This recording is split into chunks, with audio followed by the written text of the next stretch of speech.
बुधवार ठू 2 दिनिया भूटान गस्तरे प्रधानमंत्री नरेंद्र मोदी। एही अवसर में मोदी भूटान में आयोजित विश्व शांति प्रार्थना महोत्सव में जोग देइथिले। मोदी जोगदे मंगलवार दिल्ली लालकिला निकट में घटिथिबा विस्फोरण विषय रे कहिथिले। से कहिथिले जे आज मु दुख मनरे एठाकु आसीछि। दिल्ली रे घटिथिबा भयंकर घटना समस्त को दुखित करिछि और पूरा देश को व्यथित करिछि। मु प्रभावित परिवार दुख बुझी पारुछि। आज समग्र देश सेमानक सहित छिड़ा होइछि। एही विस्फोरण रे शामिल थिबा दोषी मानकु कठोर दंड दियाजिबो।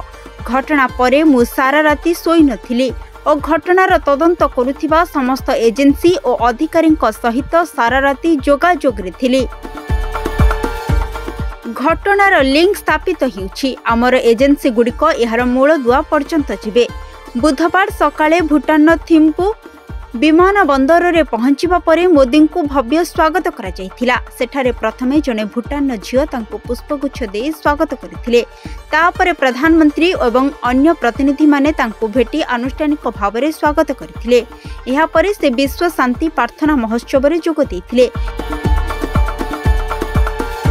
यही अवसर में मोदी कहिथिले जे दुई देश मध्य सबुठारु बड़ शक्ति हेउछि सेमानंकर आध्यात्मिक संजोग। आमे एकाठी एक उपग्रह निर्माण करुछु। यह भारत एवं भूटान उभयंक पई एक विराट सफलता। भारत भूटान संपर्कर सबुठारु बड़ शक्ति हेउछि आम लोकंक मध्यरे थिबा आध्यात्मिक संजोग। 2 मास पूर्व भारतर राजगीर रॉयल भूटानीज मंदिर उद्घाटन करा जायथिला। वर्तमान एही पदक्षेप भारतर अन्य अंश को विस्तार हेउछि। एही मंदिर गुड़िक माध्यम रे आमे आमर मूल्यवान ऐतिहासिक एवं सांस्कृतिक संपर्क को आहुरी मजबूत करुछु। मु कामना करुछि जे भारत एवं भूटान शांति समृद्धि एवं सहभागी प्रगति पथरे आगको बढ़िबा जारी रखन्तु। भगवान बुद्ध एवं गुरु रिनपोचेଙ୍କ आशीर्वाद उभय देश उपरे रहु। एही गस्त समय रे मोदी विभिन्न कार्यक्रम रे जोग देबे बोली सूचना मिलिछि। तेबे एही गस्तर उद्देश्य हेउछि भारत एवं भूटान मध्य रे बंधुता एवं सहभागिता को मजबूत करिबा।